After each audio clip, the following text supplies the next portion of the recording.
Frank, still shocked by what was happening, tries to come to his senses and carefully turns the doorknob. Frank's wife greets him and he goes to his room, thinking that she turned out to be much stronger than he thought. Frank realizes that despite the awakening of the Esper's powers, there is still a huge gap between him and his wife. Meanwhile, in an unknown location, the Organization for the Control of Otherworldly Forces declares an emergency meeting open. Chairman Jason Todd says that the reason for the meeting was an incident at the Academy that occurred 5 hours ago. He adds that the area of the incident covers the Academy and the office buildings next to it, which means they cannot be sure that this area will not expand. The assistant tells Jason that images from cameras around the Academy will now appear on the screen. She adds that unfortunately they were unable to access the cameras that were installed inside the Academy since they were destroyed and all they have is an image of 2 survivors. The assistant reads out the dossier on Frank and Marty and the chairman notes that he has not seen a single mention of their connection with the otherworldly before, realizing that until today they were ordinary people. The chairman asks those present what they think and one of the participants says that even an ordinary person could get out of the territory of level D, adding that the best option would be to clear out the survivors. An investigator named Catherine disagrees with him, saying that the tapes show that Frank is acting extremely calm for an ordinary person. Her advisor named Andy agrees, even if Frank and Marty were ordinary people, there is a good chance that they could gain Esper abilities. Her opponent argues with her, saying that even a neophyte will understand that there is danger in this area, again emphasizing that they need to be cleared as soon as possible. Jason stops the argument by slamming his palm down on the table and ordering those arguing to be silent. The chairman tells Catherine to go to Frank tomorrow morning to see if he has supernatural powers or not. Catherine calmly listens to the chairman's demand and tells him that the order will be carried out. The next morning at first light, Frank's phone begins to ring. Frank wearily takes the phone and puts it to his ear, while his otherworldly wife asks him not to ignore her requests and wake up. The caller turns out to be Marty, who animatedly tells him that he finally realized what supernatural power he has. Frank asks what kind of supernatural force awakened in March, to which he answers that he will definitely be jealous. Marty says that he has awakened the power that every man dreams of, starting the story of what he tried yesterday with its help. Quickly realizing where this is going, Frank immediately hangs up the call. He begins to rub his eyes while trying to come to terms with the fact that his friend is the most hopeless person on the planet. But his phone starts ringing again. Frank picks up the phone and again hearing Marty's voice asks him what he needs, calling him a pervert. Marty continues to tell him about the features of his strength, saying that his body is becoming stronger and his inner spirit is strengthening. After a short introduction, Marty adds that the most important component of his power is his abnormally high potency. He begins to go into detail and Frank again hastily hangs up the call, not wanting to listen to this information. Frank begins to prepare breakfast, mentally telling himself that he should have immediately realized that the manifestation of the Esper's power is a reflection of his soul. He admits to himself that he did not expect that after awakening Marty would acquire such an amazing ability, but quickly stops asking himself why he is even thinking about this. He places a plate of breakfast on the table and prepares to eat, while his otherworldly wife watches him with a cheerful look. Meanwhile, an expensive official car of the organization drives up to his house and stops not far from his entrance. Investigator Catherine gets out of the car and asks the assistant if he listened to Frank and Marty's phone conversation. Andy replies that from the dialogue he understood that before they were both ordinary people, but during an incident at the academy they acquired the abilities of Espers. Catherine asks the assistant about what powers they have, to which he replies that Frank's abilities are still not clear to him, after which he retells everything he heard from Marty. Catherine listens to the assistant's story, adding that March should work in a brothel. She adds that the organization now needs new personnel, so they need to check how strong Frank is. She also adds that Marty needs to be monitored so that he does not waste his energy. Meanwhile, Frank's wife sits down in front of him again, blocking his view, and asks him if he can see her. Frank ignores her and continues to watch TV, which says that the media still does not have any information about the incident at the academy. After a while, Frank hears a knock on the door and turns around, waiting for a while. Realizing that there is no longer a knock on the door, he decides to approach her, ignoring his wife's next requests to look at him. Frank carefully approaches the door, trying to understand whether there are people or otherworldly creatures behind it. Looking through the peephole, he sees that investigator Catherine and her assistant are standing in front of the door. Assuming that since they can physically influence objects, they are definitely people. Frank opens the door for them. Andy begins to introduce himself, taking out his organization ID. But Frank quickly takes it and examines it carefully. Frank tells his guests that they arrived faster than he thought, adding that he has a conversation with them. Investigator Catherine and her assistant are surprised that Frank is acting as if he knew about their impending visit. Frank seats his guests on the sofa and notices that they do not see his wife or pretend that she is not there. He concludes that if they are espers, they cannot help but see her, and then decides to find out as much as possible about them. Andy again introduces himself and Investigator Catherine, saying that the organization's goal is to discover everything otherworldly in order to maintain peace on Earth. Andy begins to talk in more detail about the organization, while Frank notices the attentive gaze of Investigator Catherine. Seeing the question in his eyes, she asks him how he found out about their organization. Frank replies that he did not know about the existence of the organization. However, he assumed that if it had not existed, the world would have been destroyed long ago. Catherine notices that Frank has retained his mental acuity after everything that happened, saying that he is not as simple as he seems. The investigator begins to talk about how their bureau is responsible for recruiting new personnel, adding that they specialize in countering supernatural forces. She continues her story, but before Frank's eyes his wife again appears, desperately trying to draw the attention of her betrothed to herself. The wife moves closer and closer, trying to force Frank to look at her, examining his face very carefully. She asks him to look at her, asking if Frank loves her and thinks she is beautiful. Frank mentally wonders whether her wife will have the same satisfied face when she dies. Catherine finishes her story and tells Frank that they would like to know everything he knows about the incident at the academy. Frank replies that he wants to ask a few questions of his own before telling everything about the incident at the academy. Catherine does not appreciate this behavior, and quickly flares up with a dark flame and becomes enraged. Assistant Andy tries to calm Catherine by asking her to breathe deeper and calm down. Frank says that he felt otherworldly forces in Catherine but does not see them in Andy. The main character expresses interest in the fact that an ordinary person was paired with an esper. He adds that the esper's emotional state is quite unstable, which often leads to incidents. Based on his guess, to compensate for his violent temper, a person who does not have the powers of sound mind and with a cold mind is paired with the esper. Assistant Andy tells Frank to ask his questions before it's too late, adding that he can't save him and he doesn't want to describe his death in the report. Frank asks his guests what otherworldly creatures really are. Andy answers that this is a fairly broad question that can only be answered in detail. He adds that otherworldly beings are perverted entities that do not have a specific form of manifestation but have flesh and a certain appearance that makes each of them unique. India continues to talk about the creatures, adding that most often their appearance is unexpected and aimed at annihilating a person. He clarifies that otherworldly creatures feed on the spiritual power of a person, thereby strengthening their embodiment, and each of these entities is like an alien pollutant from which comes a continuous flow of energy that can penetrate a person and drive him crazy.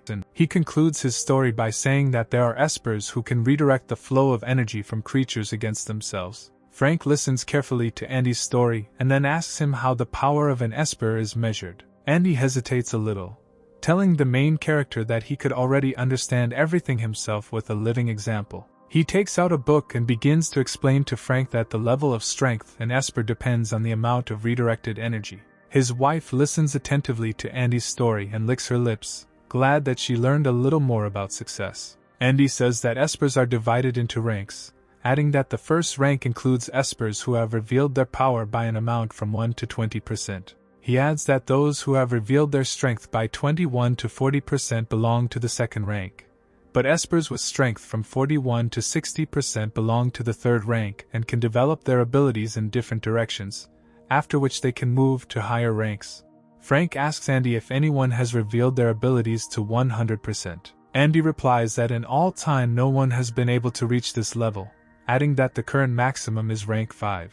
He says that in order to increase your level, you need to defeat an entity much stronger than yourself. However, with such a confrontation, creatures can also increase their strength and level, which can lead to dire consequences. Frank listens to Andy's story and decides to ask the assistant one last question. Catherine says they don't have time for such questions, ordering Andy to give Frank access to the worldwide database. Andy nervously drops his book and quickly answers, saying that he will do everything right now. Catherine warns Frank that the organization does not control the worldwide database, so he should not open messages from other users. She adds that this could end very badly for him, and only he will be to blame for this. Frank says that he forgot to ask them another very important question, after which he points his fingers at his wife and asks his guests if they can see her. Catherine glances around the room and then looks at Frank with a look of complete incomprehension. Andy tells Frank that there is no one near him, mentally noting that according to their information, Frank is single. Frank's wife is delighted, rejoicing that he sees her, but this time for some reason she decides to further verify this by again asking him questions about whether he sees her. Andy quietly tells investigator Catherine that the aura around Frank is changing greatly. Although before that everything was fine, he suggests that Frank began to have problems with his head after waking up. Catherine loses control of her emotions and asks Frank if he is making fun of them. Frank turns to his beloved and tells her that he sees her perfectly. Catherine tells Frank that if he doesn't want to cooperate, he can say so directly. However, her words are interrupted by an otherworldly wife who materializes in the world with familiar words that he sees her. She immediately begins to laugh evilly, beginning her metamorphosis into her true form. After a few seconds, she turns into a huge monster, saying that she hasn't eaten espers for a long time and they shouldn't expect mercy. Andy and Catherine jump up and look at the monster in horror, asking Frank what he is. Frank tells them that his wife is one of the otherworldly beings and bursts into mad laughter. Frank understands that his guest saw his wife after he answered her, which means some mechanism is triggered, forcing her to acquire physical form. Frank sums up that he is the only person in the world who sees foreign creatures with the naked eye and therefore must be constantly prepared for dangers. Catherine decides to destroy the creature and sets her hands on fire with gouts of violet flame. She unleashes all her powers on the monster in the blink of an eye, setting it and half the room on fire. Frank watches Catherine carefully, noting that she instantly heated the entire room, concluding that her power is very great. However, as soon as the smoke clears, not a single scratch remains on the wife and she prepares for the attack. Catherine and Andy try to retreat, realizing that the monster in front of them is too strong. Frank's wife swipes her finger through the air, cutting it open and ordering the two to die on the spot. Catherine tries to tell the others to run faster, but the creature cuts off her head with a blow. Frank quickly runs up to the bodies of his guests, searching them, realizing that Catherine, judging by her clothes, really likes the color pink and notices a tattoo on her thigh, after which he finds a letter in Andy's pocket. Frank quickly unfolds the letter and begins to read it while his wife calls him and comes closer. She pounces on Frank and kills him in an instant, restarting time. Frank flashes back to the moment when he just returned home from the academy. He notes that the guests will arrive only tomorrow at 8:40 am, which means he has time to find out more about them. Frank sits down at the computer and decides to use everything the organization knows and uses the access to the database he received earlier. He enters the database, mentally telling himself that in any case he would have to seek outside help to resist otherworldly creatures. Frank hopes that he will be able to highlight some useful information from this forum. Climbing the pages of the forum, he tries to find out the truth about the other world. The main character notes that there is not too much information here, but it is still better than looking for everything on your own. However, quite quickly he stumbles upon an interesting post, access to which can only be opened for 1 million yuan. Frank reads further and finds out that basic information costs from 20,000 and the price for normal information reaches 1 million. Frank decides to look only at the free sections and opens an article that talks about a man who was able to control time. Frank carefully reads the article, which turns out to be just an ordinary internet joke that does not carry any useful information. The main character remembers the name of the author of the article and laments that he spent 5 minutes reading such nonsense. He finds the author of the article on the forum and sends her a welcome message. Somewhere on the other end of the line, an unknown girl receives a notification on her computer, and she decides to check it, wondering who decided to write to her at such a late time. Frank decides that he needs to search the forum for messages from representatives of the organization since there is too much amateur content on this forum. After several hours of continuous searching, the sun rises over the city, illuminating Frank's room with its rays. Frank stretches wearily, realizing that he spent the whole night analyzing information on creatures and strange phenomena. During this time, he found out that otherworldly creatures are classified at least by strength,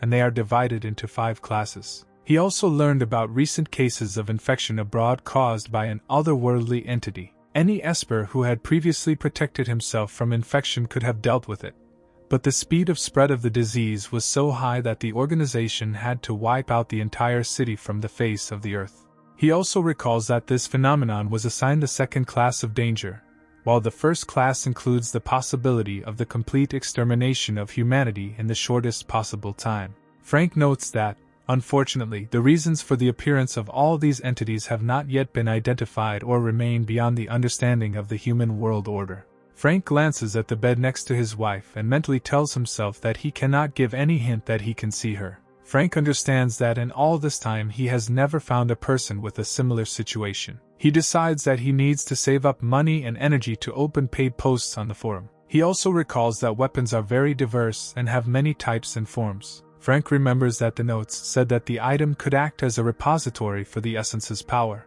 The main character carefully examines the scalpel, which he has kept with him since his escape from the academy. Frank looks at the time and notes that the organization has 3 hours left, which means he has time to try something. Concentrating on the otherworldly energy of the scalpel, he suddenly sees strange images in front of him, one of which asks him how desperate he is. Frank, who does not understand, asks the entity about its intentions.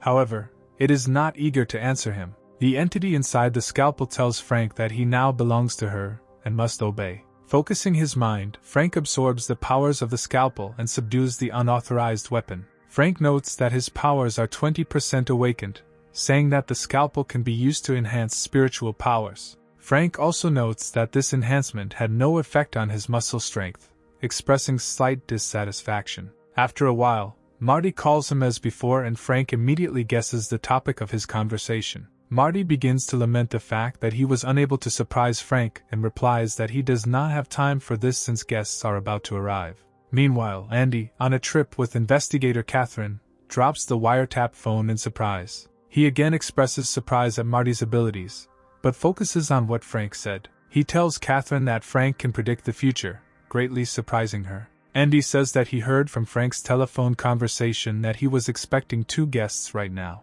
Catherine is surprised by what she heard, not completely believing that Frank had them in mind. Catherine admits that they miscalculated as Frank turned out to be much stronger than one might have thought. She remembers that last week they tested an Esper who could teleport him, but he could only do it 10 centimeters. Andy talks about how Frank is the first and on a completely different level.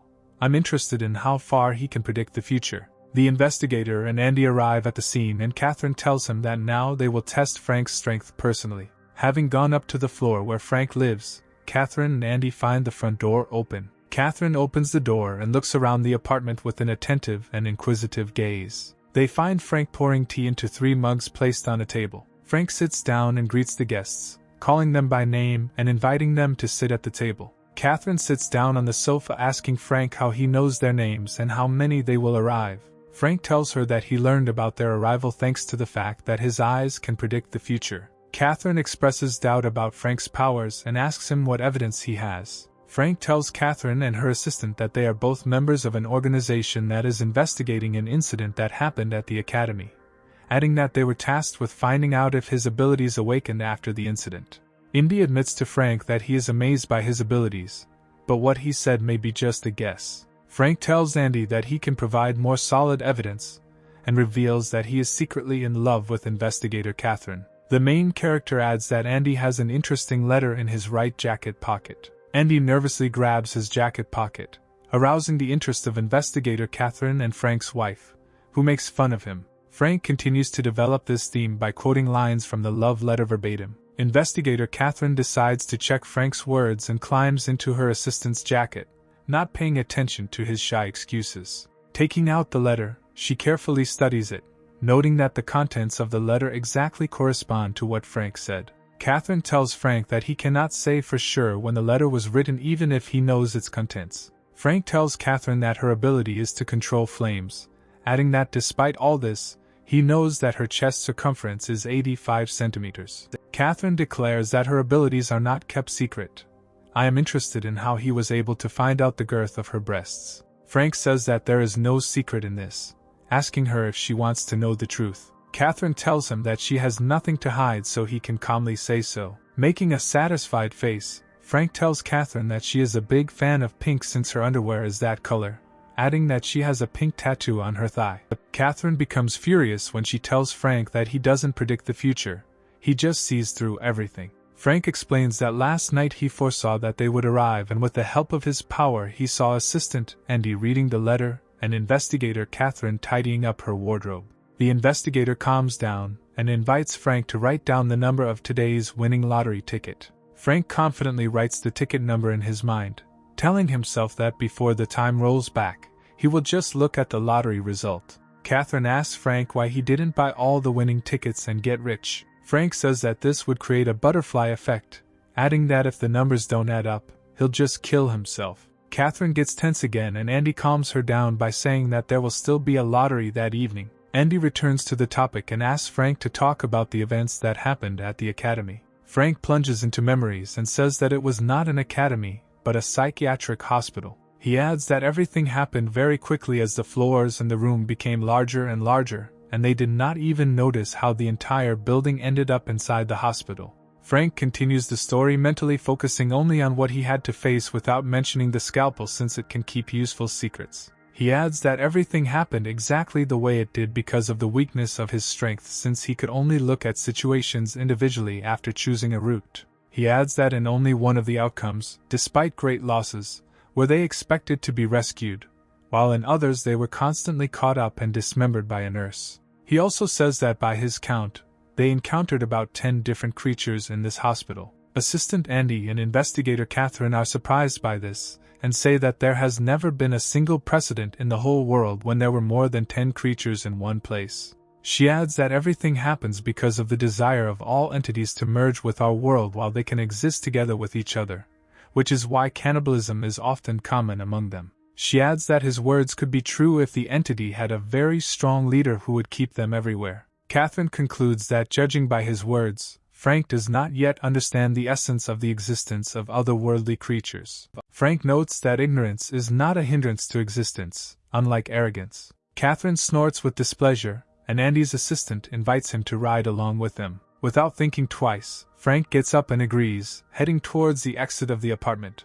An hour later, the car with the heroes stops in an inconspicuous place. Investigator Catherine's assistant Andy and Frank get out of the car and approach an abandoned-looking building. Frank follows his guests and reflects that other espers need special conditions that allow them to see the surrounding entities. He approaches the front door and expresses deep hopes for the organization, mentally asking it not to disappoint him. Once inside the organization, Frank is surprised that their base is deep underground and the building above serves only as a cover. Frank overhears a conversation with a passing employee who says that he cannot borrow money. He manages to hear the outcome of the man's conversation, who ultimately agrees to lend his friend a small amount. Also, while passing by the offices, he notices how one of the employees accidentally touches his colleague by spilling water on her. Colleagues begin to quarrel because of this incident, and make loud noise throughout the entire office. Walking into the break room, Frank sits down on a chair, saying that the atmosphere in the organization is quite cheerful. Investigator Catherine asks Frank to wait here, inviting her assistant to follow the briefing to the main office. As soon as they leave, Frank notes that thanks to the adoption of powers and a scalpel, his ability to perceive has increased. He understands that his senses have become sharper and his reach has become wider, but he still cannot understand the size of this underground base. He decides to follow his recent companions and fix their otherworldly gaze on Catherine. Catherine suddenly turns around, sensing an otherworldly presence and looking around carefully. Advisor Andy is surprised by her behavior and asks her what happened, if anything unusual. Frank expresses regret that he was unable to follow them, but notes that Catherine's abilities are at an outstanding level. Meanwhile, in the director's office, Chairman Jason Todd asks Catherine who else knows about Frank's abilities, to which she tells him that besides his friend and the organization, no one knows about it. The chairman says that Frank's abilities cause him concern, asking him to additionally install a cart behind Frank's friend Marty. Jason looks at the lottery ticket that he hands over to him, and asks him if it is a winner. The chairman examines the ticket, wondering whether Frank actually guessed the numbers or whether someone helped him. After some thought, the chairman says that he would like to see what Frank is capable of. The chairman speaks with investigator Catherine, asking her if she thinks Frank is a liar based on her experience as a senior esper. Catherine says that they have no evidence of his lack of abilities, so even if he is lying, he is definitely a professional at it. Chairman Jason is loudly surprised that no one except him doubts Frank's abilities. However, investigator Catherine invites Jason Todd to rely on her feminine intuition. The chairman says that they will still find out the truth about Frank's abilities tonight, and further asks about the 10 entities in the hospital that Frank spoke about earlier. Investigator Catherine says that judging by Frank's story, there were only 2 entities in the hospital, otherwise Frank would have been dead long ago. Catherine says that the first entity is a former hospital nurse who could kill only 1 victim at a time with a long interval between attacks, so she was assigned a 5th danger class. The second entity in the hospital was the demon plunging into the last sleep, which was assigned the 4th class of danger since it could put several people into sleep at once. Investigator Catherine summarizes her report by saying that the entire territory was assigned a 4th class of danger. Investigator Catherine says that this is where all the information she knows about the incident ends, and she has nothing to add. Jason ponders Catherine's report, marveling at the fact that a demon can kill with the help of dreams. Catherine says that if even a complete layman like Marty could survive, it would not be difficult for an esper to get out of sleep. The chairman asks to bring Frank, saying that he wants to look at him with his own eyes. Investigator Catherine shows concern, suggesting that Frank might pull some strange trick, asking him if it would be better to send him to the squad leader. Jason Toth replies that the commanders and his deputy are not at the base right now because they went to track down the head-like entity. Investigator Catherine asks if they will kill each other on this mission. Chairman Jason says that the commander named Brad and his second-in-command named Edward have a kind of rivalry going on. However, he is confident that they are a good team despite their strange relationship. After some time, Catherine comes to Frank with a device that determines the level of mental confusion. She says that all newcomers to the organization must take this test, to which Frank agrees without hesitation with his hand. What will he do if a strong otherworldly entity is rampant in the city? She offers Frank options for escape, rescuing the wounded, or fighting a dangerous monster. Without thinking twice, Frank replies that he will choose to fight an otherworldly entity. Catherine looks at the readings of the device and realizes that he is telling the truth. I am surprised that Frank is ready to sacrifice himself. Frank mentally motivates his answer by saying that he despises these entities, so he will try to kill them again and again until he erases them from the face of the earth. Catherine outlines a hypothetical situation in which otherworldly entities have overcome humanity and Frank has the chance to join their ranks, asking him if he will go over to the enemy's side. Frank answers without hesitation that he would never go over to the side of otherworldly creatures. Investigator Catherine is very surprised by this answer, not believing her own ears. She clarifies her question by saying that Frank can be offered unlimited power and protection for him and his loved ones. Frank still calmly tells her that he would never go over to the side of the enemy. Catherine asks Frank if his decision will change if his family is under threat, to which he replies that he has neither family nor friends. The investigator asks Frank about his relationship with Marty, to which he again says that he has no friends. Investigator Catherine asks Frank one last question, asking him what he will do when he becomes an esper. Frank tells her that he will destroy all otherworldly creatures on Earth. Catherine recalls that earlier subjects answered not at all as clearly as Frank, showing a high degree of perversity and selfishness. Most of the subjects admitted that they felt sympathy for otherworldly creatures and wanted to plunge the world into chaos. Compared to such contenders, Frank is a moral guide even for her. She admits to herself that she hasn't met a person for a long time who cares about other people. Catherine finishes by manipulating the device, checking it for damage. Meanwhile, Frank is immersed in his thoughts, promising himself not only to destroy all otherworldly creatures but also to take revenge on his beloved wife. He tells himself that his wife cannot die too easily as she must feel everything he went through multiplied 1,000 times. Having completed the test, Investigator Catherine brings Frank to Chairman Jason Todd's office. She gives him the test results, and he greets Frank politely. Jason introduces himself and invites Frank to sit down, carefully studying the test results. Looking up, he notices that Frank has already sat down at the table without waiting for the chairman's invitation. Frank accepts the chairman's invitation after the fact, carefully examining his interlocutor. Jason Todd is amazed by the test result. Just in case there is an additional report,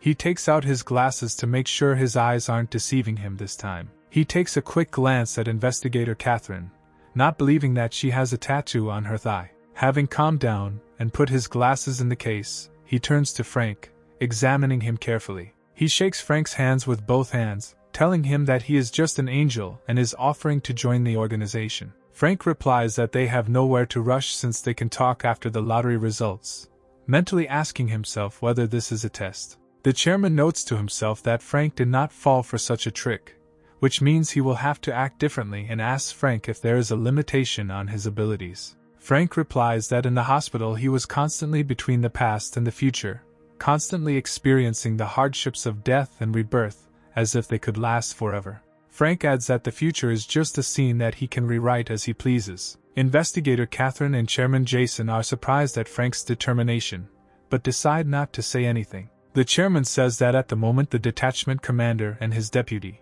who belongs to the second rank, are considered the most capable in the organization. Suddenly, an assistant runs into the chairman's office and says that a terrible event has happened. He says that the squad's deputy commander named Edward, throwing investigator Catherine and the chairman into incredible shock. Frank mentally wonders how strong Edward's ability was since he was classified as the second rank, saying that he would like to gain his powers. The assistant says that Edward found a dangerous entity located on the outskirts of the city. He adds that while he was trying to deal with her, another one attacked him out of nowhere. Based on the assistant's story, due to the effect of surprise, the entities managed to defeat Edward and kill him. Chairman Jason goes into a rage and asks his assistant how they could not know another entity. He fearfully admits that after conducting a reconnaissance operation in that area, they did not detect any more entities. The chairman asks him where Brad is now, to which he replies that his squad is already on its way to the abandoned building. The chairman asks the assistant to escort Frank to the break room,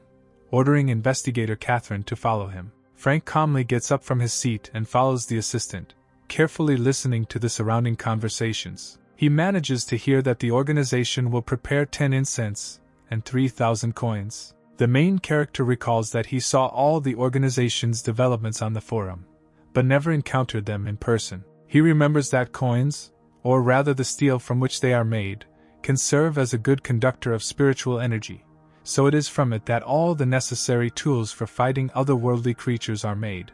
He also remembers that incense is needed to cleanse from filth and help bring a distraught Esper to his senses. Frank reflects on the fact that even the first organization can die so easily when faced with just 2 entities. However, he quickly remembers that the nurse was also a strong opponent who could not be penetrated with conventional weapons. Frank notes that from the outside this whole situation looks rather hopeless. In his opinion, people may forever remain in a losing position due to the weakness of their body and spirit. Frank gets up and tells the people leaving not to worry. He knocks out the assistant, saying that he will not be as weak and will try to tip the scales on his side. Dressed as an assistant, the main character decides to go on reconnaissance and find out more about the organization. Frank carefully walks through the organization, listening to disturbing gossip and employees. Frank overhears conversations that Edward was dissatisfied with the fact that Brad received the title of the strongest squad, despite the fact that his ability to achieve eternal luck cannot compare with Edward's abilities.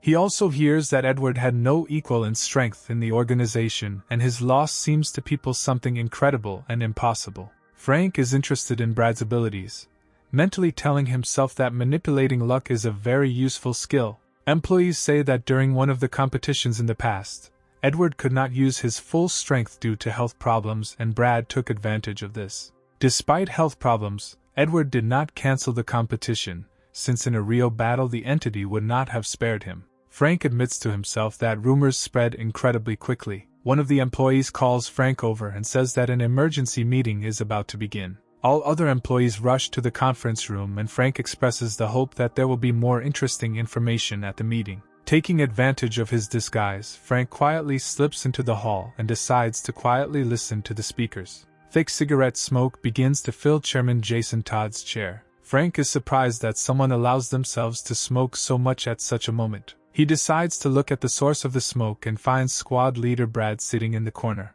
The squad leader, Brad, with a heavy voice, pronounces Edward's name, and Frank notices a huge number of cigarette butts lying around, suggesting that they had a fairly close relationship.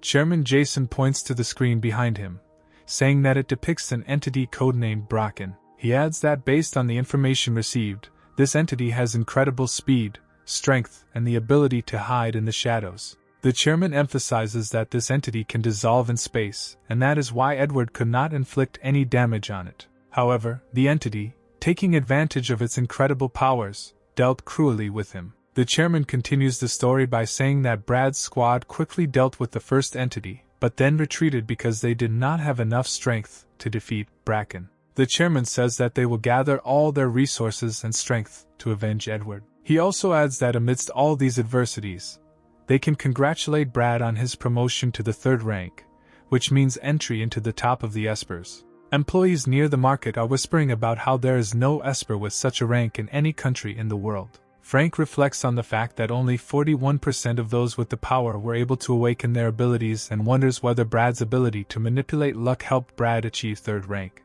Brad rises to his feet, leaving a trail of cigarette butts behind him, showing no interest in his promotion. He checks his pockets and then takes out an empty pack of cigarettes and shakes it. Making sure that it is empty, he turns around and asks those present if they have any cigarettes. Chairman Jason Todd tells him that he is a 3rd rank esper, which means he will soon be responsible for protecting the city from entities. Seeing that Brad is not listening to him at all, he raises his voice, demanding that he come to his senses. However, Brad simply turns around and leaves, saying that he is going to buy himself some cigarettes. The chairman slams his fist on the table, ordering him to return and asking him if he wants to take revenge on them. Brad freezes in place and, without turning around, asks the chairman if they are able to take revenge. Understanding what Brad was getting at, the chairman depressingly puts his hand to his forehead and falls silent for a while.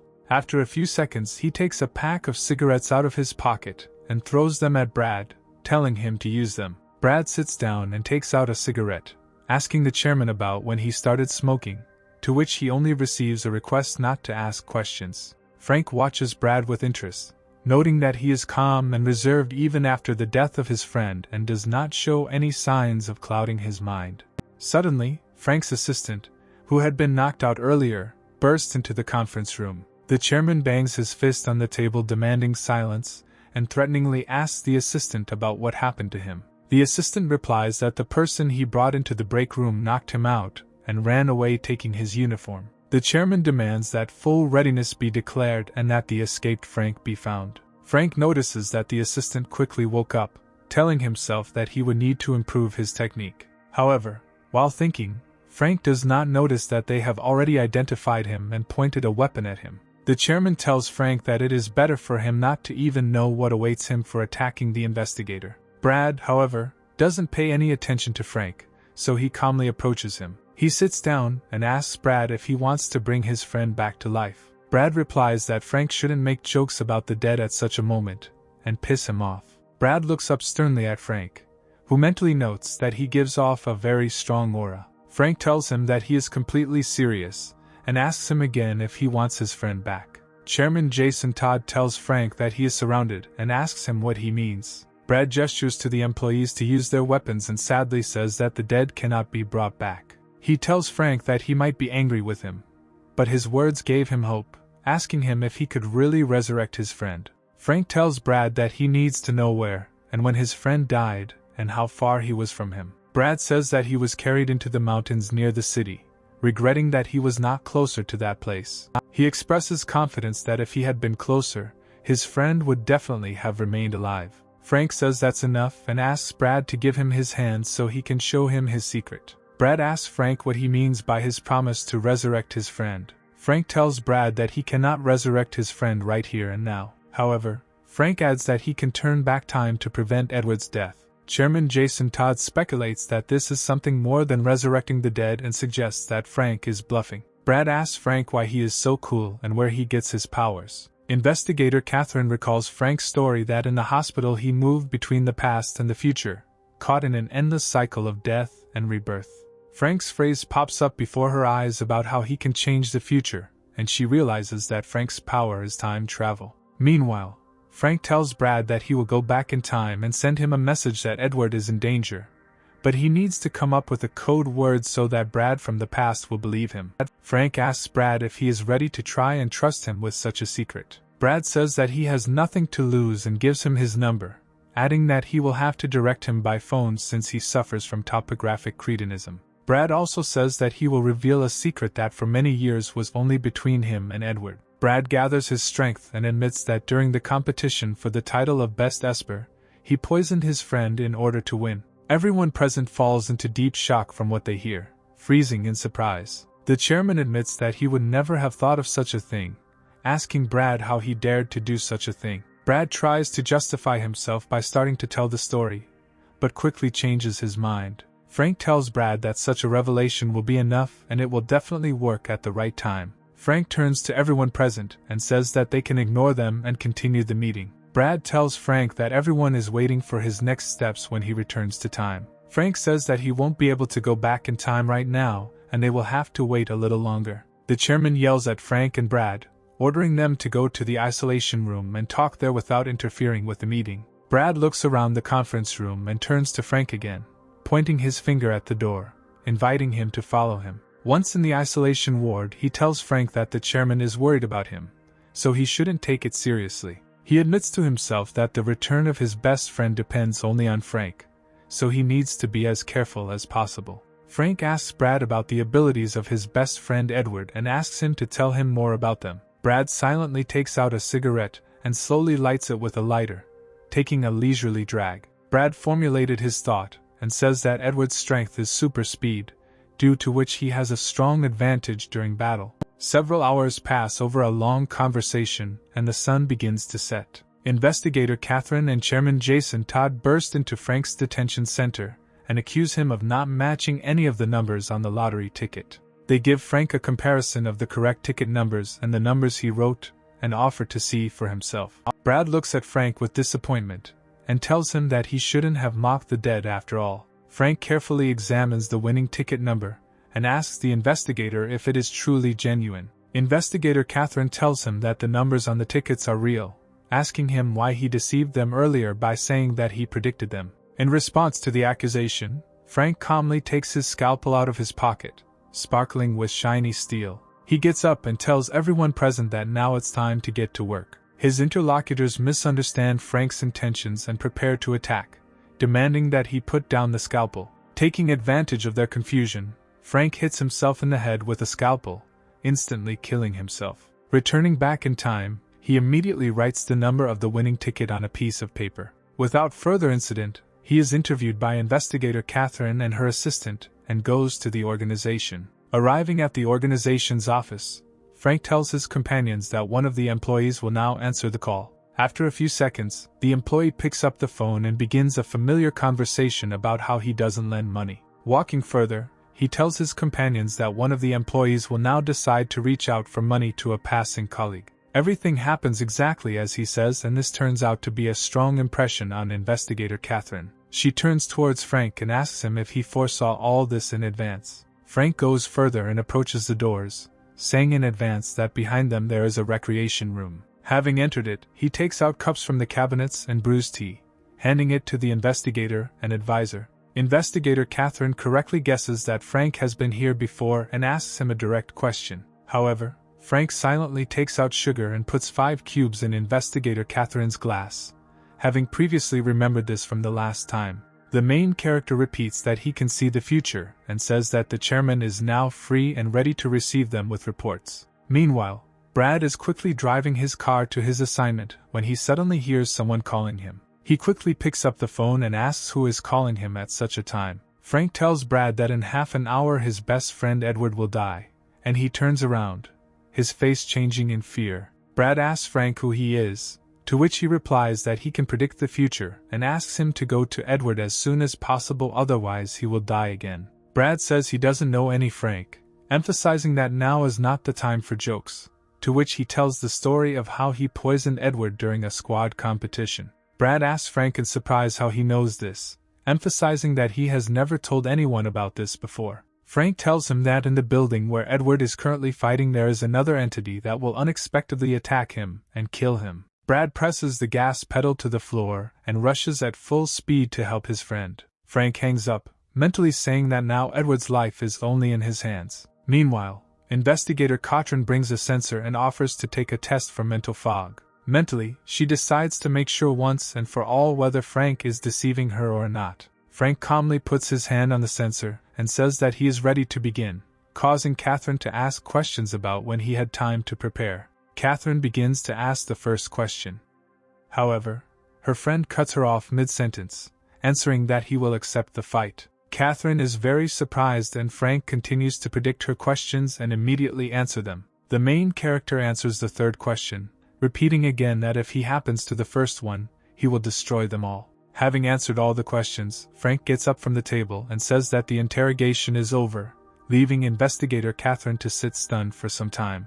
After some time, Frank enters the chairman's office and he tells him that he has exceeded all his expectations, asking him to prove that he can really predict the future. Frank says that there is not a single Esper on Earth who could compete with him in strength. The chairman turns to Investigator Catherine asking for test results, but she remains absent-mindedly silent. Investigator Catherine says that she did not write a report because Frank himself asked and answered all the questions, while the device did not notice the presence of filth or signs of a clouded mind. Frank mentally thinks that he needs to show at least some weak point in his ability to convince them. Frank admits that despite the opportunity to unhinderedly observe the future, to restart he needs to pay a big price, namely clouding of reason. The main character explains that he cannot predict for a long time, otherwise he will have to pay dearly for it, adding that this is why he needs to join the organization in order to maintain his mental state in order.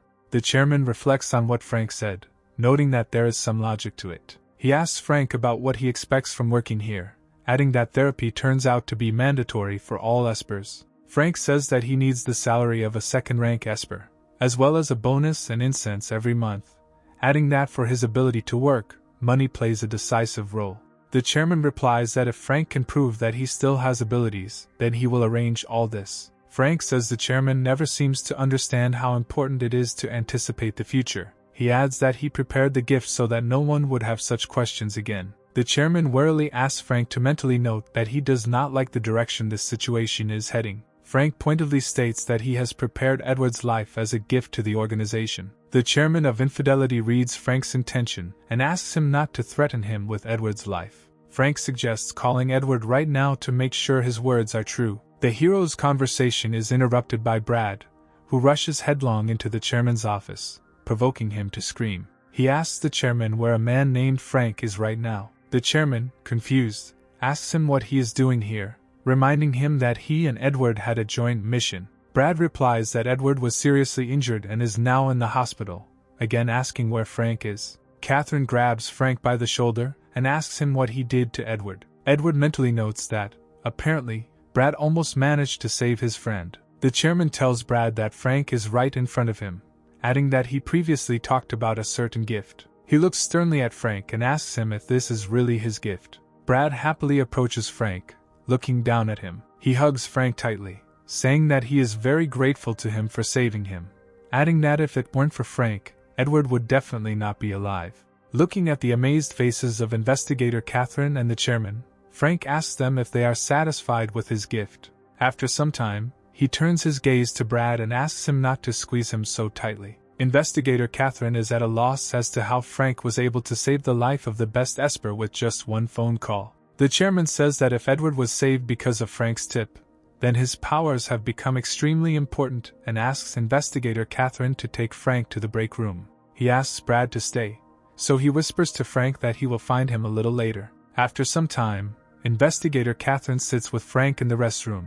thinking that he guessed her abilities and found out about her tattoo. Catching Frank's gaze, she mentally wonders why he was staring at her neck. Meanwhile, Frank reflects on the fact that Investigator Catherine's neck is as long and snow-white as his wife's, fighting the urge to cut her throat, but he quickly switches to thoughts about how his wife will bleed.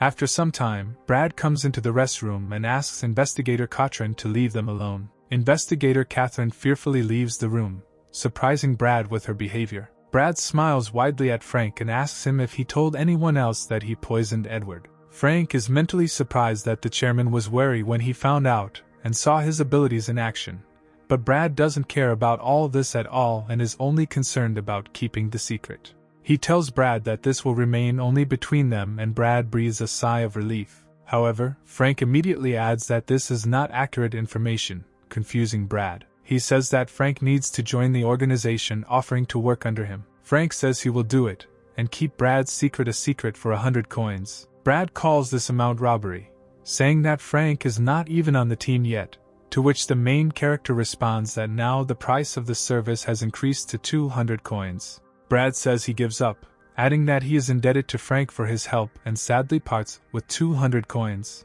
After some time, Frank, Catherine, and Brad come to the chairman's office, and Brad asks Catherine if she can lend him a few coins. Catherine angrily replies that his salary is 4 times higher than hers, so she will not lend him anything, and Frank mentally notes that he should have milked Brad and not taken everything at once. Meanwhile, the final stage of the lottery begins and the presenters begin to spin the drum. Frank guesses the number of the winning ticket, and Brad happily hugs him and says that from today he is his brother. The chairman yells at Brad, saying that Frank's abilities are negatively affecting his sanity, so they shouldn't be wasted on such nonsense. Jason Todd says he's convinced Frank has powers, so everyone will keep it a secret from the others. He formally invites Frank to join the organization, adding that all his demands will be met. Frank agrees, and Brad asks the chairman how he is going to keep Frank's powers secret, to which he replies that he will be included in the register of espers under the heading of top secret. Frank is assigned the call sign Prophet, and he mentally rejoices that with the resources of the organization he is one step closer to his revenge. Brad asks the chairman if the chairman is afraid that Frank will be taken away if they find out about his power. He is also interested in why Frank was added to the register, but he is not, additionally indignant at the fact that Frank immediately became the first of the 5th rank. The chairman replies that now the number of strange incidents in the world has increased, so Frank was allowed to rise above all of them, expressing confidence that even if Frank decides to leave them, his merits and contribution to preserving the world will forever remain with them. He also adds that Frank's friend named Marty will also be accepted into the organization since they survived the events of the hospital together. Mentally, he adds that this should bring Frank closer to the organization and, in an emergency, play into their hands. Investigator Catherine adds that Frank's ability sometimes has overly obscene manifestations. The chairman expresses confidence that everything will work out, adding that Frank will become more steadfast thanks to his work in the organization. The chairman's words are a mental expression of dissatisfaction with the fact that they are accepting Marty's team. The chairman turns his attention to Brad, asking him to describe in more detail the entity in which they had to face. Brad suggests that this monster was created by man, adding that he unfortunately does not have sufficient evidence. He says that the entity consisted entirely of something similar to smoke or other substance, adding that during the battle he behaved too humanly. Brad adds that it was only due to his luck that he was able to avoid the fatal blows. According to him, the behavior of the entity was strange because it constantly moved like water, and at the moment when Brad tried to attack, he retreated, as if expecting this. Brad also takes out the Ace of Spades card, adding that he found it at the battle site. Frank asks Brad if this card was created by the entity, or if the entity used it during the battle. The chairman says that if the monster left a map, then most likely it was an esper, which means they were faced with an enemy that had never been seen before and behind which an entire group could stand. Jason concludes that the situation is too complicated and says that a deeper investigation needs to be carried out, after which he orders investigator Cotran to show Frank how everything works. After a few hours of the market, he returns home and sits on the sofa in the company of his otherworldly wife. He looks at his new agent ID and dumps a bunch of coins out of his bag. He examines the coin, guessing it could be worth millions on the black market. Frank notes that Captain Brad made good money, adding that if he were not an esper, he would have to trade in something more interesting. Frank notes that instead of blackmail, he thanked him for saving Edward, coming to the conclusion that there is a strong connection between them. After that, he thinks about how he can profit from these coins. Frank begins to look at his options, thinking about buying armor, but refuses because the chance of dying is already too high. He begins to think about weapons, but also refuses, deciding that a scalpel is enough for him. The main character understands that in fact he does not need a weapon capable of striking on the spot. Instead, it should be light, ergonomic and sharp to penetrate the enemy's defense. He looks at his scalpel saying that it is perfect even though it is clearly not Excalibur. Frank decides that he needs to order a weapon like a scalpel that can easily disguise an ordinary object. He also thinks that the rest of the coins can be sold on the black market for a lot of money and become rich. However, his thoughts are interrupted by a sudden knock on the door, and he looks up in surprise. Frank understands that if it had been Marty or someone from the organization, they would definitely have called him before arriving at such a late time. He decides to approach the door and look through the peephole to identify his guest in advance. Looking into the hole, he encounters a red eye emitting a mysterious glow. Frank's vision becomes clouded and he loses the ability to think soberly, falling to the ground. After a while, he opens his eyes and a sharp smell of rot fills his nose. Frank looks around and notices bloody hooks, forceps and other medical instruments. Having fully recovered, he feels heavy metal chains on his body and mentally asks himself where he is. He also notices a huge number of otherworldly creatures surrounding him, closely watching him. Looking around the room, he discovers a man who is busy repairing the grinding mechanism. After some time, the man turns to Frank and asks him if he has woken up. Frank carefully studies the man in the room in which he is located, remaining silent. Frank mentally assumes that he was the one he saw through the peephole before his abduction. The man says that Frank woke up quite quickly, which means he is not a new Esper, adding that unfortunately he loves to tear such talents to pieces. Frank suggests that the man's strength lies in his strange red eyes. Over time, Frank recognizes the long face of his opponent and guesses that he is Wes's cousin, who was previously killed by a nurse in the hospital. The man introduces himself as Dredd, saying that he really is Wes' cousin, calling him a loser. He says that, unfortunately, he has begun to kill less and less, adding that the car is already pretty worn out, but he will soon fix it, so Frank doesn't have to wait long. Frank asks Dredd to fix the car quickly because he doesn't like wasting time. Dredd bursts into mad laughter, not believing that Frank is in any way interested in his work. He adds that Frank will be in a coffin before he can blink and bursts out laughing again. Frank carefully studies Dredd's behavior, remembering that this is exactly how the forms describe the loss of sanity among Espers. Frank tells Dredd that his brother tried to drag him to the next world by clinging to his trouser leg with bloody hands and asks him if he knows what he answered him. Dredd, with a grimace distorted from insane anger, asks Frank what he answered him. Frank, with an evil grin, says that he crushed Wes's hand, breaking it off at the bone, adding that his screams became a real delight to his ears. Dredd becomes enraged, insulting Frank and telling him that he should die right now. He promises Frank that he will put his corpse through a meat grinder and feed it to stray dogs, asking him if he is afraid of this fate. Frank calmly replies to Dredd that he is an ordinary loser who fell to the very bottom and lost his mind. Dredd calls Frank names again, mentally telling himself that he will make him crawl on his knees begging for mercy. He says that he will make Frank regret every word he said to him and his brother. He promises Frank that he will torture him to death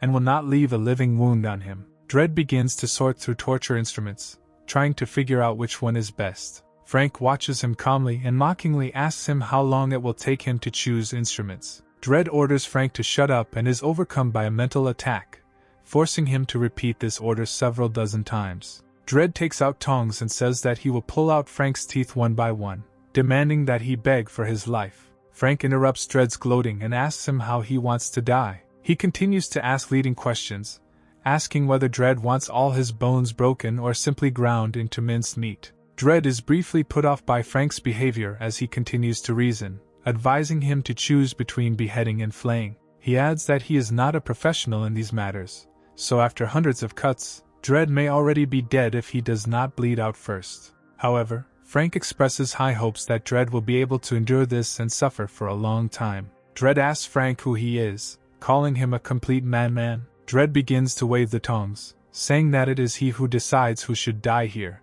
so Frank does not dare threaten him. Frank tells him that he is wrong and his fate is in his hands. Suddenly, Frank turns to one of the otherworldly entities and tells her that she has been looming here for half a day, asking her if she wants to eat Dredd. Dredd looks at Frank blankly and asks him who he is talking to. Frank tells him that he is speaking from an entity that has come after his soul, and the space next to him begins to distort. A huge monster crawls out of the distorted funnel and Dredd looks at it with a look full of horror. He turns to Frank and angrily shouts at him that it's all because of him, accusing him of being crazy. Frank says that there are many of these entities here and orders them all to appear. A few seconds later, several more monsters invade the material world from the distorted space. Dredd looks at them with eyes full of despair and shouts that this is all impossible. Frank happily watches as the monsters devour Dredd and then move towards him. A few seconds later he again finds himself on the sofa, surrounded by his gentle wife, who joyfully greets him.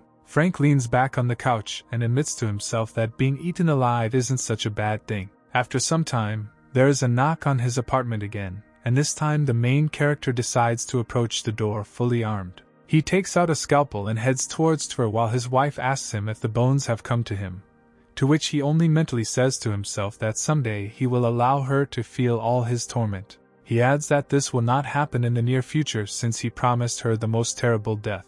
With the thought that a man must keep his word, he approaches the door this time without looking through the peephole. Dredd mentally tells himself that he hears Frank's steps and begins to look intently through the peephole, waiting for him to appear at the door. Leaning closer, he only manages to notice Frank's silhouette, after which a sharp scalpel pierces his eye through the hole. Howling in incredible pain, Dredd grabs his crippled eye, trying to hold back the gushing blood. He screams that he is in incredible pain and falls to the ground, slowly losing consciousness. Unable to withstand the painful shock, Dredd loses consciousness and crashes onto the cold floor of the entrance. Frank opens the door and carefully leaves the apartment, deciding to drag Dredd inside and search him. Frank tells himself that he does not like to play trump cards himself, but he is disgusted when they are used against him. Frank, in the company of his curious wife, searches the body and examines all the documents that are on it. Dredd has a wallet, a phone, keys, some change and a coupon for visiting a brothel. Frank notes that these things give off a strange aura and takes one of the unusual artifacts from Dredd. He notes that one of the objects has the strongest aura and examines it with interest. Frank puts some kind of candlestick on the table, mentally telling himself that Dredd even had some kind of weapon despite the fact that he still succumbed to the scalpel. Frank also assumes that Dredd is a low-ranking Esper since he was able to knock him down with one blow. While searching Dredd's phone, he stumbles upon a certain Enlightenment Club, which is an organization created by Espers from people whose minds have been distorted by entities, as well as information about ordering incense. Mentally remembering that incense does not restore the Esper's mind but only calms him down, Frank stumbles upon recordings from video cameras that show that Dredd ordered delivery to his warehouse.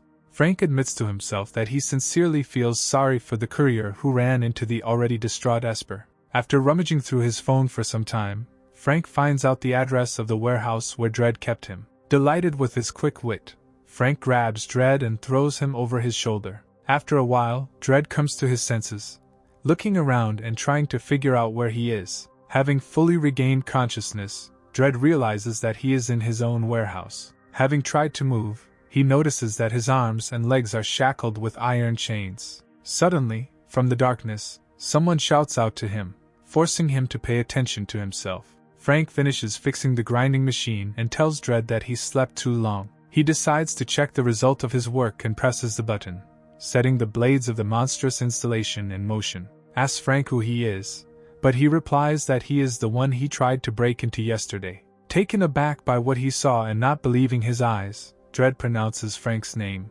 Frank says that he guessed right, adding that if he is a good boy, he will do everything quickly and painlessly. He leans over to Dredd and says that he was going to cut out his eyes so that he would not use his abilities, but he wants him to personally enjoy his demise. He puts a scalpel to Dredd's remaining eye and repeats that his life is in the balance. Dredd justifies himself by saying that he never had anything against Frank and thought that he was just a new Esper, so he wanted him to join the Enlightenment Club. Frank sarcastically asks Dredd if he wanted to kill him to avenge his brother. Dredd is mentally surprised that Frank found out about his plan for revenge, assuring the protagonist that he never thought about it, and adding that he doesn't care about his brother's death. Frank says that this won't happen and he shouldn't separate the family.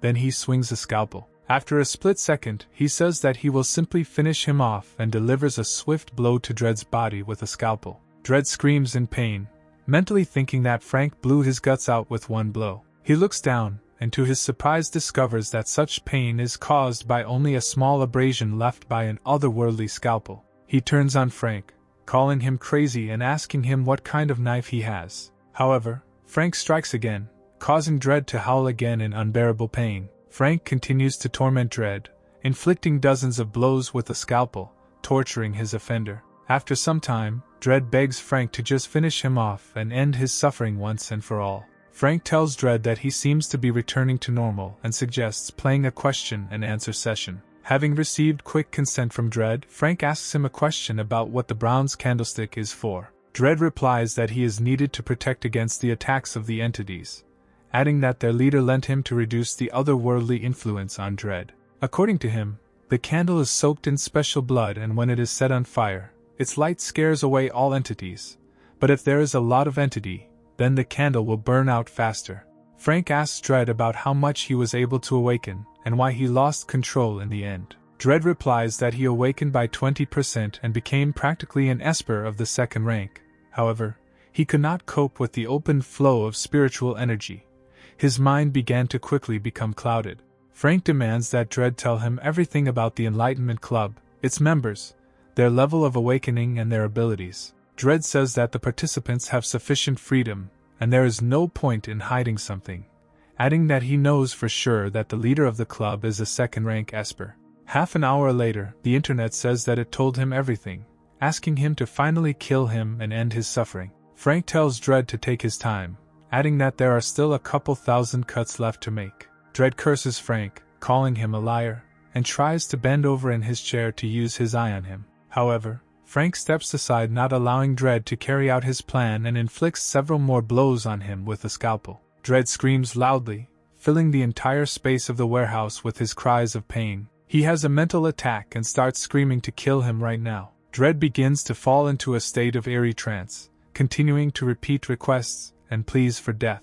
His eye begins to move from side to side at incredible speed, and foam begins to come out of his mouth. After a while, he falls silent, stops twitching, and freezes motionless in place. Frank is surprised that Dredd suddenly fell silent, and decides to hit him to bring him to his senses. However, Dredd does not react. Instead, his body begins to become covered in strange blue blisters. After some time, all the blisters burst simultaneously, and streams of dark blue energy begin to emerge from them. Frank suggests that Dredd has completely lost his mind and gone completely crazy. He admits that this is the first time he has seen such metamorphoses take place with an Esper, and decides to interrupt them now by delivering a quick blow with a scalpel. However, Frank unexpectedly gets carried away, and instead of one blow begins to shred Dredd's body. When Frank comes to his senses, Dredd's arms and legs fall to the stone floor with a thud. Dredd continues to sit in place for some time, fixing his empty gaze on the ceiling,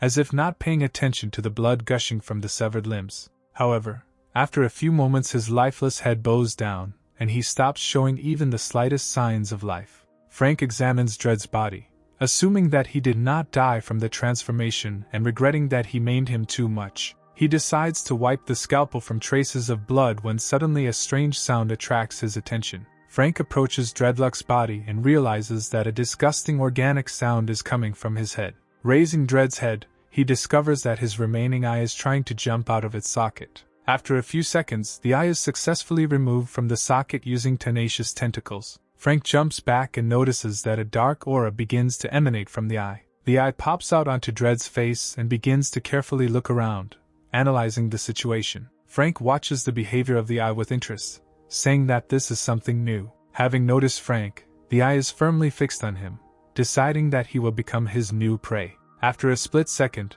the eye takes off and rushes towards Frank, trying to quickly close the distance. Frank tries to swing the eye away with a scalpel, but he deftly dodges all his attacks. The eye wraps its tentacles around Frank's forearm and crawls higher up his arm, preventing him from striking. After waiting a moment, the eye makes a lightning-fast jerk, trying to get into Frank's eyes. Frank manages to grab the eye, squeezing it in his fist and trying to get a better look at his nimble opponent. The eye takes advantage of Frank's slowness and stuns him with its gaze for several seconds. Skillfully slipping out of Frank's grasp, the class rushes straight into the protagonist's face. Frank loses sight in his right eye and tries to come to his senses. He grabs the eye by the protruding tentacles and tries to pull it out with all his strength, but this apparently does not give any results. After a few seconds, the tentacles of the eye completely slip out of Frank's hands and disappear without a trace into the depths of the eye socket. There is a dead silence and Frank carefully tries to touch his eye with his hand.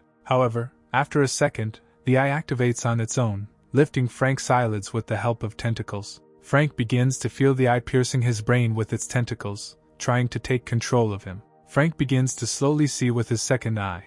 But he suddenly begins to talk to him, saying that the Queen of Spades did not deceive him by saying that Frank has a weak body. The eye tells Frank that it will now control him and will forever remain in his body, causing incredible pain. However, Frank only mockingly asks his eyes whether he will allow him to suffer. Smiling again, the main character tells the eye that the only one who will suffer here is him. The eye says that he controls this body and if he wants, he can kill Frank's loved ones with his own hands. However, suddenly something greatly surprises the eye and it begins to tremble in horror. Memories from each of Frank's lives surround his eye and begin to torment him. The eye understands that the soul in the market is nothing more than a prison for any otherworldly entity. Frank tells the eye that he is not impressed with his abilities, adding that he will make him feel real pain and suffering. After a few seconds, the eye loses all its powers and dissolves into oblivion under the influence of Frank's consciousness. The chief regains control of his body and realizes that he is now the bearer of the Eye of Blood. He also feels that he can now infect the consciousness of his opponent,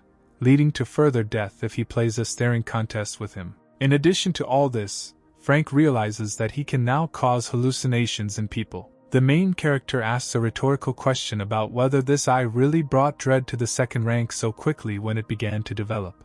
Focusing on his internal energy, he realizes that he has revealed his powers only by 5%, suggesting that he spent all his strength on this eye, which eventually captured his consciousness.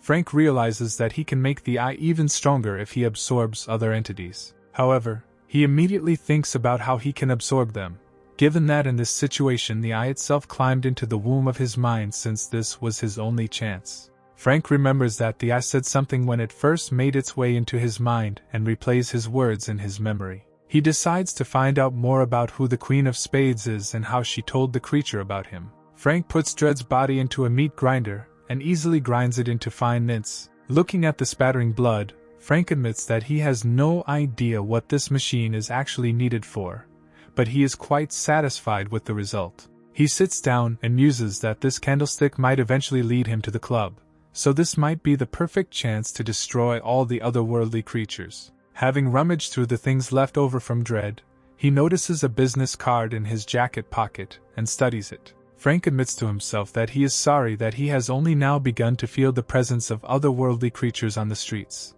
so it is better to just go to the address of the bar first. After some time, Frank finds himself in a neon-lit quarter of his city at the door of a bar. He enters a well-lit and cozy room, carefully looking around. After a while, he walks to the bar and calmly sits down on a chair. The bartender politely greets the main character and asks him what he wants to order. Frank tells the bartender that he would like to order 24 black rose petals. The bartender apologizes, saying that, to his great regret, they don't have this variety now. Frank, without raising his eyes, replies that this is not a variety, but a flower. The bartender, without changing his face, examines Frank and asks him to come with him, entering the elevator on a nondescript button, going with Frank to the secret area of the club. After some time, the door opens in front of him, behind which a long dark corridor awaits Frank, and they ask him to wait for a call. Frank notes that he seems happy with the situation and heads forward along the dark corridor. At the end of the corridor, 2 tall guards wearing sunglasses are waiting for him. Frank notes to himself that this establishment has much more security than the Organization for Fighting Otherworldly Creatures. The security guard stops Frank, politely asking him to show his pass, adding that all this is necessary for security purposes. Frank raises his hands, allowing himself to be searched, mentally noting that not everyone he meets can get here. After the search, he calmly hands them the pass he obtained from Dread's body. The guard lets Frank through, wanting him to have a good time. Having passed further, Frank finds himself in a rather large room in which there are about a dozen people. Frank reflects that there are no more than 100 espers in the entire city, but here there are about 10. A girl approaches Frank asking him what she can do to help him. Frank looks around the girl and calmly tells her that he needs to kill a man. The girl calmly invites him to follow him and leads him to a secluded room where all the details can be discussed. Frank asks the girl how much he can get for the head of the leader of the education club. The girl tells Frank that he seems to be a second-rank esper, adding that he will definitely need the help of one more person, and if he is going to attack the Enlightenment Club, then he needs to take care of the necessary uniforms. Frank doesn't let the girl finish and asks her again about how much you can get for the head of the leader of the education club. The girl calmly replies that for his head you can get not only coins but also various artifacts. However, if he is only interested in money, then the price will be 5,000 coins. Frank continues to ask questions about the cost per head of various members of the educational group, and each time the girl tells him an increasingly lower price. Frank asks her why they charge such low prices for education club members. The girl politely tells him that he asks too many questions, adding that everything has its price. Frank places a bag full of gold coins received from Brad on the glass table. The main character opens the bag, showing the girl the money and asks her to tell him everything. The girl carefully lays out the coins and tells him that the low price for one of the club members is due to the fact that his strength affects the perception of the enemy, and his combat skills are low. She also adds that he is the cousin of the leader of the Enlightenment Club. Frank is surprised that the chosen target is the brother of the club leader, to which the girl tells him that she can cancel his order if he wishes, warning that the advance payment will not be refunded. Frank says that everything is in order and asks her when he can start, and what pitfalls can await him. The girl replies that they cannot tell him the exact time but will definitely contact him within a week, adding that he should download a special application through which he can track the status of the order and also confirm the completion of the order, and withdraw the reward from the balance. She also tells Frank that if a new order appears, it will immediately appear in his personal account, after which she apologizes for giving out too much information at once. She hands him the contract and says that in case of failure, he has two options, saying that they can return half the cost of the order to him, or the order will be transferred to a more reliable contractor. Frank touches the documents and feels a supernatural force emanating from them. The girl mentally notes that Frank most likely has critical abilities since he was able to feel the flow of energy from the documents, and tells him that this is necessary in order to guarantee the validity of contracts in case the client does not make a deposit on time so that they can find him. Frank smiles and understands that this is necessary so that one cannot be deceived by signing under someone else's name, and signs the contract. After this, Frank heads out and the girl sees him off and says goodbye to him, asking him to come see them again. Frank walks several blocks before finally stopping to rest. Looking around, he makes sure that no one is watching him, which means he is safe. Frank mentally reflects on the fact that the education club pays as much as 200 coins for his eyes and admits that he is terribly interested in how much he can earn for its chapter. The next evening, Frank meets with Marty, who asks him if he is also a member of the organization, to which he gives him an affirmative answer. After some time, there is a discussion in the chairman's office that, as a result of the invasion of entities, complete confusion reigns in the country and in the world in general, and some associations began to cultivate their own espers themselves, while others decided to invite them from other countries. Chairman Jason Todd concludes his speech by saying that Frank should be trained by their organization. Brad, also in the office, tells Frank that since they are now partners, he definitely needs to gain more experience in order to keep up. Chairman Jason Todd asks Brad what he knows from the Ace of Spades and how Edward is feeling. Brad replies that behind this card there is an incredibly large organization called Poker, the secrecy of which is amazing since nothing is known about its composition and the strength of the espers. He also adds that Edward is recovering, but so far he can't do anything on his own. The chairman orders Brad to learn more about poker and allow Edward to fully recover, adding that the new members of the organization have already begun training and will soon be provided with the entire training schedule. Frank notes that this organization is very strong and it is still unknown what monsters may live there, adding that it is imperative to find it. After a week of training, Frank notes that they never started fighting the entities and the Black Rose never answered him. However, suddenly a notification appears in his Black Rose account that his order has been completed and requires confirmation. Meanwhile, in an unknown location in a huge tower, a meeting of the Enlightenment Club is taking place. In the center of the round table sits a man in a white tuxedo and blonde hair who is very alarmed by the latest events. He angrily complains that he lost Dread and his candlestick in one day, suggesting that someone is hunting the Enlightenment Club. He breaks a glass of wine and shouts at his subordinates, ordering them to find the source of his problems and get him out of the earth if they have to. A minute later, a tall, slender woman wearing an expensive dress enters the hall and sits on his lap asking him to calm down. The man drives the girl away, asking her not to come at him with her mouth, which is unclear where it has been. The girl again asks the man to calm down, saying that in a week she will eliminate all his problems. After some time, Edward contacts Brad and Chairman Jason Todd by phone, telling them that he will soon recover, but will not return to duty anytime soon. The chairman says that while Edward is recovering, they will have to find a replacement who will go to explore the hospital grounds. Brad offers to send Frank there since he has already been there and got out, which could work into his hands. The chairman says that this task may be too dangerous, to which Brad asks him what the difference is between the 5th and 4th class danger of the task. The chairman becomes furious, saying that for a 3rd-rank Esper, of course, there will be no difference. He also adds that now, in addition to everything else, there are also gamblers who can attack at any moment.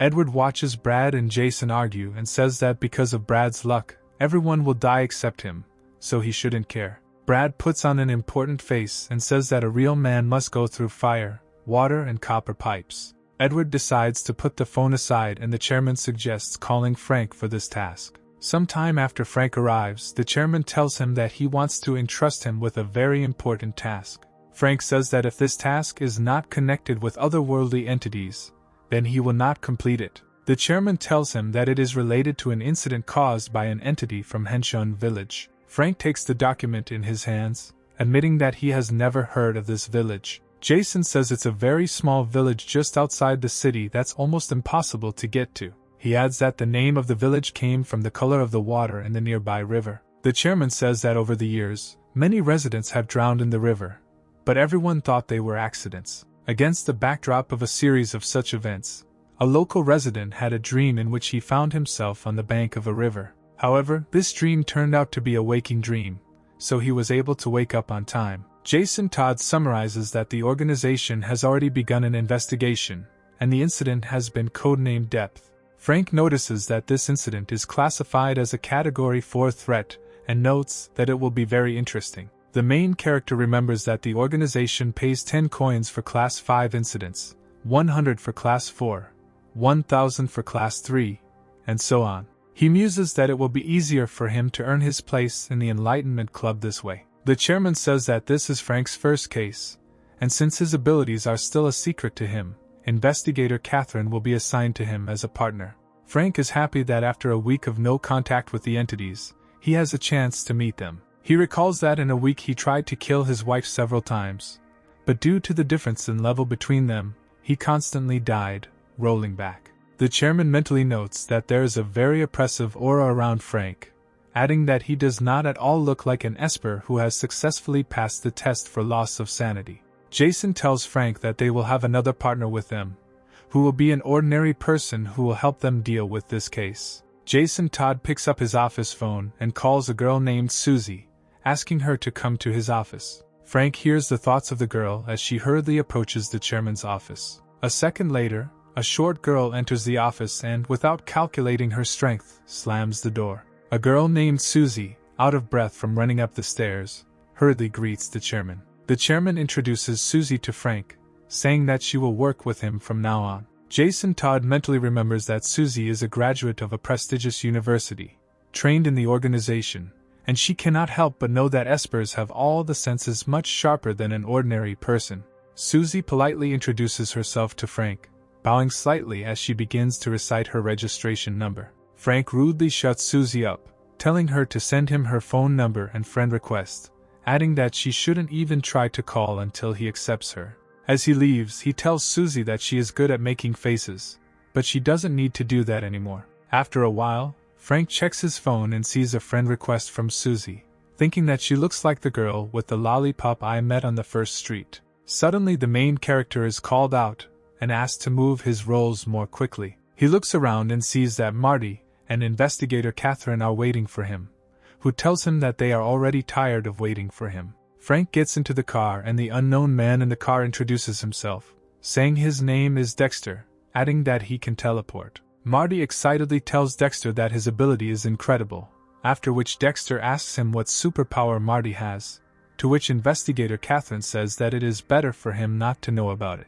Catherine says that she will quickly introduce everyone, since she is the most senior in rank, saying that she can control flames, and Frank can read minds. She also adds that Marty's ability is enhanced potency, which makes Dexter laugh. However, the investigator cuts him off, saying that he can only teleport 10 centimeters per hour. Marty and Dexter begin to argue passionately, mocking each other, thereby irritating investigator Catherine. After hearing enough men joke about each other, she uses her ability to set Marty and Dexter's faces on fire. He orders them to be quiet, adding that if they continue, they will go to the village on foot. Frank mentally reflects that he and Catherine were given espers who cannot normally confront the entities and concludes that the organization no longer has anyone to send due to a lack of hands. Sometime later, late in the evening, a group of heroes arrives at their destination, looking over the village from a hill. A few minutes later, Frank notices the will-o'-the-wisp of a flashlight in the darkness,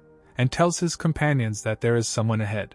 In the darkness, under the dim lights, the face of a hunched old man appears slightly, greeting investigator Catherine, asking her name. Catherine tells the old man that he guessed correctly, calling him Prefect Willis. The old man introduces his son, who is walking next to him named Drake, and invites them to follow him. Tens of minutes later, investigator Catherine takes a shower, reflecting on past events and Frank's powers, deciding to be on guard. She gets out of the shower, asking if anything strange happened while she was gone. Dexter replies that nothing strange happened, after which Catherine says that everyone needs to go to bed and start working tomorrow, since, according to their information, the local river is somehow connected with the entity. Frank says the word hair out loud, drawing the attention of investigator Catherine. The main character notes that the old man has too good hair, despite his very old age. Catherine says Frank is right in noting that such hair care requires not only money, but also time, and this is too expensive for people like him. Catherine suggests that everyone else go to bed, saying that she will remain on duty, after which they will switch. Frank gets up from the table and goes outside without answering Marty's questions about whether he wants to sleep with them. Frank mentally reasons that, in his opinion, the entity will only attack one at a time, leaving the group alone. He also notes that he noticed absolutely no entity in this village. After some time, Frank lies down on the bed in his room and remembers that the only place where he encountered entities was the hospital. He adds that at that time the hospital did not have a single source of communication with the outside world, but here there is definitely one. After a while, Frank falls asleep, and something dark envelopes him. Suddenly he wakes up, feeling a strong otherworldly aura around him. Rising up on the mattress, he looks around and sees nothing around him except pitch darkness. Frank decides to get his phone and turns on the flashlight to discover that he is in the middle of a black river. Shining a flashlight around, he discovers investigator Catherine sleeping next to him. Catherine wakes up from the light of the flashlight and asks him who is shining, to which Frank tells her that it is him. She asks him what he forgot in her room, to which he asks her to look around and ask again. Looking around, Catherine notices Marty and Dexter sleeping next to each other, saying that a flashlight would not interfere with their sleep.